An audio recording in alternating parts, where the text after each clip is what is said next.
प्रदेश कांग्रेस कमिटीर सभापति सम्मान्य शरद पट्टनायक महोदय 4.5 कोटी ओडियांकर भावावेग को देखी आज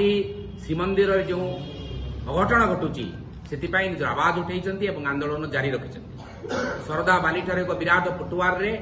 श्रीमंदिर पर्यंत जाई सरकार को 6 दफा दाबी दि जाइथिला।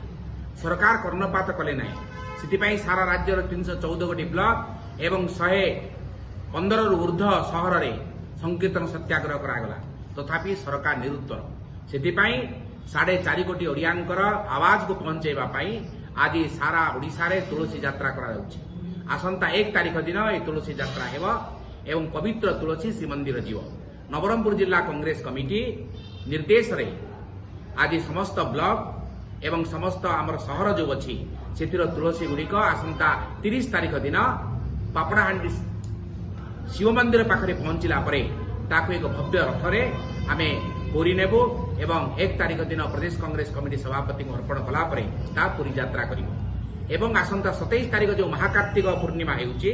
से दिन नवरंगपुर श्री जगन्नाथ मंदिर सम्मुख रे एक ताम्रपात रखी जिला कांग्रेस कमिटी तुलसी संग्रह करिबो। एही भिडियोटी आपण मानकु भल लागथिले लाइक शेयर कमेंट सब्सक्राइब करंतु।